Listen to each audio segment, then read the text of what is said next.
ഇന്ത്യയിൽ ഭരണകൂടത്തിന് വേണ്ടി പണിയെടുക്കുന്ന ട്രോളന്മാർക്കും ജേർണലിസ്റ്റുകൾക്കും എത്രത്തോളം ക്രൂരന്മാരും വിവേകശൂന്യന്മാരും ആകാൻ കഴിയും? അതിനുള്ള ഏറ്റവും വലിയ ഉദാഹരണമാണ് ഇപ്പോൾ നമ്മുടെ മുമ്പിലുള്ളത്. വേദാന്ത് എന്ന ഒരു 12ാം ക്ലാസ്സുകാരൻ, CBSE എക്സാം എഴുതിയ ഒരു 12ാം ക്ലാസ്സുകാരൻ, അയാളുടെ ഒരു പരീക്ഷയ്ക്ക് മാർക്ക് കുറഞ്ഞു കിട്ടി. അത് അയാൾ തൻ്റെ സോഷ്യൽ മീഡിയ വഴി ട്വീറ്റ് ചെയ്തു. ആ ട്വീറ്റ് വൈറലാവാൻ മറ്റൊരു കാരണം കൂടിയുണ്ട്. കാരണം റീവാലുവേഷന് വേണ്ടി അയാളുടെ പേപ്പർ ചോദിച്ചു വാങ്ങിയിരുന്നു. അതിൻ്റെ പ്രിൻ്റഡ് കോപ്പി വാങ്ങിയിരുന്നു. പക്ഷേ വന്ന പ്രിൻ്റഡ് കോപ്പി അയാൾ എഴുതിയ പരീക്ഷയുടേതേ അല്ലായിരുന്നു. അയാൾ പറയുന്നുണ്ട്, അയാൾ വളരെ കഷ്ടപ്പെട്ട് വീടിന് പുറത്തു പോലും പോകാതെ 1 വർഷത്തോളം മണിക്കൂറുകളോളം ഇരുന്ന് പഠിച്ചാണ് ഈ പരീക്ഷ എഴുതിയത്. പക്ഷേ അവസാനം മാർക്ക് വന്നപ്പോൾ താൻ എഴുതിയ ആ കണക്കുകൾക്കല്ല, അല്ലെങ്കിൽ താൻ എഴുതിയ കാര്യങ്ങൾക്കുള്ള മാർക്കല്ല ലഭിച്ചിരിക്കുന്നത്, താൻ എഴുതിയ പേപ്പറിലെ മാർക്കല്ല ലഭിച്ചിരിക്കുന്നത്, മറ്റാരോ എഴുതിയ പേപ്പറിലെ മാർക്കാണ് തനിക്ക് ലഭിച്ചിരിക്കുന്നത് എന്ന് അദ്ദേഹം പറഞ്ഞു.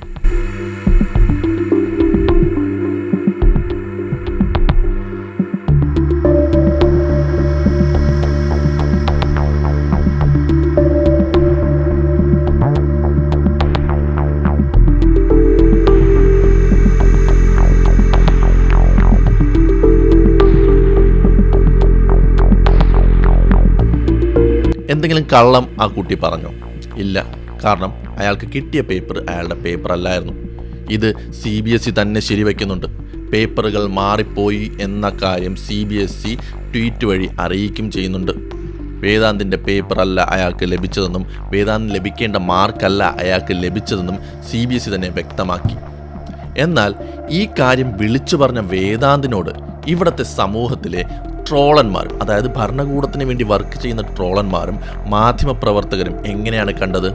അവനെ ആദ്യം ആക്കിയത് ആൻറ്റി നാഷണലാണ്. അവനെ വിളിച്ചത് അവൻ പാകിസ്ഥാനിയാണെന്നാണ്, അവൻ കോക്രോച്ച് പാർട്ടിയുടെ അംഗമാണെന്നാണ്, ഇന്ത്യയെ തകർക്കാൻ ശ്രമിക്കുന്നവനാണെന്നാണ് അവനെക്കുറിച്ച് ഇവർ പറഞ്ഞത്.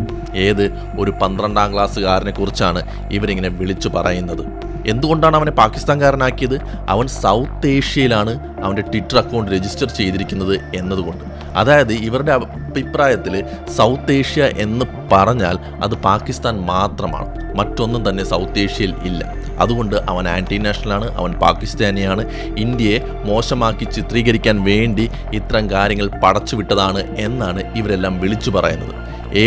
CBSE തന്നെ പറയുന്നുണ്ട്, അതേ പേപ്പറുകൾ മാറിപ്പോയിട്ടുണ്ട്, വേദാന്തിൻ്റെ പേപ്പർ മാറിപ്പോയിരുന്നു, അയാൾ എഴുതിയ മാർക്കല്ല അയാൾക്ക് കിട്ടിയിരിക്കുന്നത്, അയാൾ എഴുതിയ പേപ്പറിലെ മാർക്കല്ല അയാൾക്ക് കിട്ടിയിരിക്കുന്നതെന്ന് CBSE തന്നെ വ്യക്തമാക്കിയിട്ടുണ്ട്. എന്നിട്ടും ഇവിടെയുള്ളവരെല്ലാം ഇത്രയും വിവരശൂന്യന്മാരായി പോയി എന്ന് തന്നെ നമുക്ക് പറയേണ്ടി വരും. അവസാനം വേദാന്തിൻ്റെ സഹോദരന് ഒരു ട്വീറ്റ് ചെയ്യേണ്ടി വന്നു, ഞങ്ങൾ പാകിസ്ഥാനികളല്ല എന്ന്. തനിക്കെതിരെ നടന്ന ഒരു അനീതിക്കെതിരെ സംസാരിച്ചതിനാണ് അയാളെ ആൻറ്റി നാഷണലാക്കി മാറ്റിയത്. ഇതാണ് ഇപ്പോൾ നമ്മുടെ രാജ്യത്തിൻ്റെ അവസ്ഥ എന്ന് തന്നെ പറയേണ്ടി വരും. ഇനി വേദാന്തിനെ പാകിസ്ഥാനി എന്ന് വിളിച്ചത് മുഖമില്ലാത്ത ഏതെങ്കിലും ഫേക്ക് അക്കൗണ്ടുകൾ മാത്രമാണോ? ഒരിക്കലുമല്ല. നമ്മുടെ എല്ലാം നികുതി പണത്തിലൂടെ ശമ്പളം വാങ്ങുന്ന ദൂരദർശൻ്റെ ഒരു പ്രമുഖ ആങ്കറായ അശോക് ശ്രീവാസ്തവ അടക്കം ആ 12ാം ക്ലാസ്സുകാരനെ പാകിസ്ഥാനി എന്നാണ് വിളിച്ചത്. വേദാന്തിൻ്റെ കാര്യം പറയുമ്പോൾ ഇത് വേദാന്തിൽ മാത്രം ഒതുങ്ങുന്ന ഒന്നാണോ? ഒരിക്കലുമല്ല. ഈ വർഷം CBSEയുടെ ഇത്തരത്തിലുള്ള പേപ്പർ മാറിപ്പോവുകൾ, കുട്ടികളുടെ മാർക്ക് മാറിപ്പോവുകൾ എല്ലാം ഒരുപാട് പേർ അനുഭവിക്കുന്നുണ്ട്.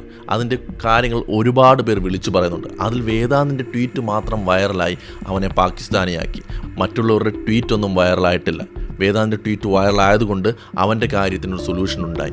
അപ്പോൾ ഇതുപോലെ അനുഭവിക്കുന്ന ബാക്കിയുള്ളവരുടെ കാര്യം എന്തായിരിക്കും അവരുടെ അവസ്ഥ? നമ്മുടെ എഡ്യൂക്കേഷൻ സിസ്റ്റം എങ്ങോട്ടാണ് പോകുന്നത് എന്നതിനുള്ള ഏറ്റവും വലിയൊരു ചോദ്യചിഹ്നമാണ് ഈ സംഭവങ്ങൾ നമ്മുടെ മുമ്പിലേക്ക് വയ്ക്കുന്നത്. ഇതിനു മുമ്പ് നീറ്റ് പരീക്ഷയുടെ ചോദ്യപേപ്പർ ചോർന്നത്, അത് എത്രത്തോളമാണ് കുട്ടികളെ ആഘാതത്തിലാക്കിയത്, എത്രത്തോളമാണ് അവരുടെ കഠിന പ്രയത്നത്തെ വെള്ളത്തിലാക്കിയത് എന്ന് നമ്മൾ കണ്ടതാണ്. അതിൻ്റെ മറ്റൊരു വെർഷനാണ് ഇപ്പോൾ ഇവിടെ നടക്കുന്നത്. ഇനി ഇവിടെ മറ്റൊരു അപകടം കൂടിയുണ്ട്. വേദാന്ത് നേരിട്ട ഈ സൈബർ ബുള്ളിങ്, ഈ ആൻറ്റി നാഷണൽ വിളികൾ കാരണം ഇത്തരത്തിൽ പേപ്പറുകൾ മാറിപ്പോയി, മാർക്കുകൾ കുറഞ്ഞു, അത് അറിഞ്ഞു, പക്ഷേ പുറത്തു പറയാൻ കഴിയാതെ അവസ്ഥയിലേക്ക് കുട്ടികൾ മാറും. കാരണം എന്താണ്? ഭയം. അവരെയും ആൻറ്റി നാഷണൽ ആക്കുമോ, അല്ലെങ്കിൽ അവരെയും പാകിസ്ഥാനികളാക്കുമോ എന്നൊരു ഭയം കാരണം അവർ മുന്നോട്ട് വരാൻ മടിക്കുക തന്നെ ചെയ്യും.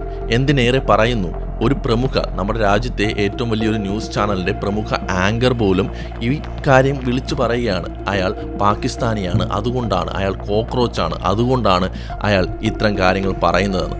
അപ്പോൾ അങ്ങനൊരു സാഹചര്യത്തിൽ ഇവിടുത്തെ ഒരു സാധാരണ കുട്ടി ഭയന്ന് ഇത്തരം കാര്യങ്ങൾ പറയാൻ മുന്നോട്ട് വരുമോ?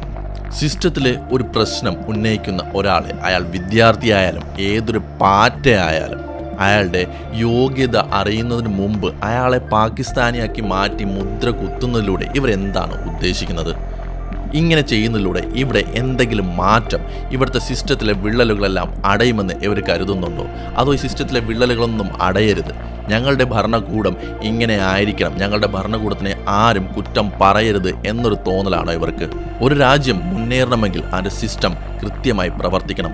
ഒരു സിസ്റ്റം കൃത്യമായി പ്രവർത്തിക്കാത്ത രാജ്യം ഒരിക്കലും മുന്നോട്ട് പോകില്ല. നാളത്തെ യുവതലമുറയാണ് വേദാന്ത അടക്കമുള്ളവർ. നാളെ ഈ രാജ്യത്തിൻ്റെ യശസ് ഉയർത്തേണ്ടവരാണ്. അവരുടെ അവസ്ഥ ഇപ്പോൾ ഇതാണ്.